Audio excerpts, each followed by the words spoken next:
you doing? My name is Mike, and we got Miss Myla hanging out with us today, and we also got my dog Roots hanging out on play. So today what we're working on with Miss Myla is we're working on her scent command, which you can actually see her doing right now. She's doing a very good job. She's just doing it on her own. I didn't tell her to do that, which is good. Once we ask them to start sitting more often, they're going to start sitting like that. It's more of like an option for them, so they're going to actually start doing it more on their own. It's muscle memory.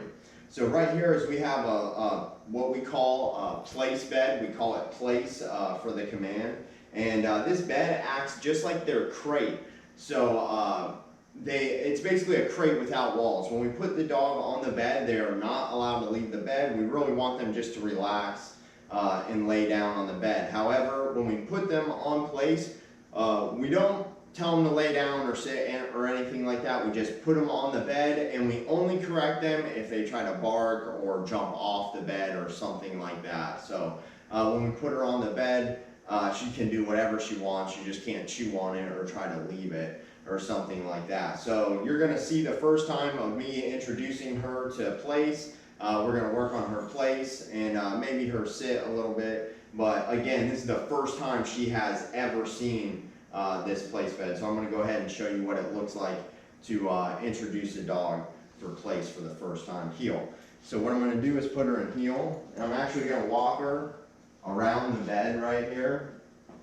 And I'm going to keep my body in between the dog and the bed to first introduce the bed to her. This gets her used to the bed without me having to put her right on it. So now I can walk her towards the bed with her. I can walk her around the bed now with her next to the bed. This is how you introduce an object to your dog if you don't want them to be fearful or unsure. So now I'm going to go ahead and invite her onto the bed. And once she gets on it, I'm going to let her right back off. So I'm going to do it kind of like this, tap it, give her a little leash pressure. Good girl.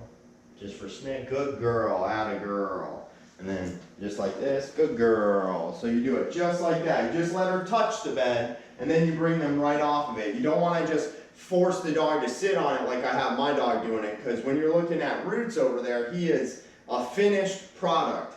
He can do that if I'm not here. If I'm here, he'll do it for hours. He'll do it all day and night. This is how they start off. You just let them touch the bed. So we'll go ahead and do that again. Place. Atta girl. And then watch, right off. Just like that. Atta girl. Good job, girl. And then again, this is how we start them. So we're going to go ahead and try it again. Place. Good girl. Let her stay there for a second. Okay, heel. Good girl. See, so we introduce it. This is how we work with dogs. We do everything baby steps, a little bit at a time. And now over time, I'll keep increasing and increasing and increasing the time she is sitting on the bed. And before you know it, she'll be sitting there for hours. Place. Atta girl. Good girl. Good. Heel. And it's normal for her to want to sniff the bed like that. I've had all kinds of dogs on this bed. And, you know, they use it for weeks, so it's normal for her to, even though I've cleaned it, she still can smell all the different dogs who have been on it. Place. Atta girl. Good girl. Place. Heel. Good job. Just like that. And so what will happen is after this session, and we don't want to work with her too long either. Dogs, you want to do a very short amount of time. You want to get some success with them. And then what I'll do is put her in her crate, and she'll be there basically, she'll get a little bit of water. She'll be there for the rest of the night.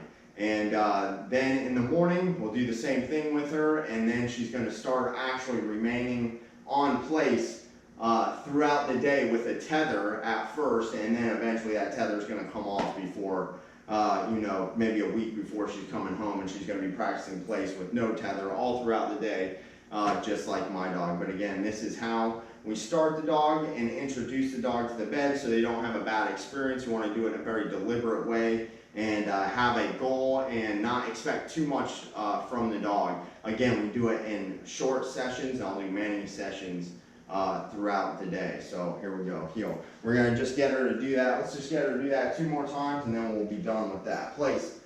Good girl. Good place. Good. Heel. See, what we want to avoid is her trying to get off the bed on her own. We don't want her to get bored and try to jump off. Place. Good place. good place. So a little affection, good place, good girl. And when we give affection, we want her to stay calm, not get all excited and jump off. Heel. Good job. So like I said, from here, she'll go in her crate, and that lets her, we'll let them sit in the crate at least 15 minutes after they've done this. It lets them kind of soak in what's happened. We don't want to just go ahead and take them outside now, because she's going to be all hyped up and not really like soak in everything we just did in this session. So it's important that we don't provide a bunch of excitement after training, but we just put her in the crate and allow her to rest, and it'll kind of just sink in for her. So that's how you introduce a dog to their place bed for the first time.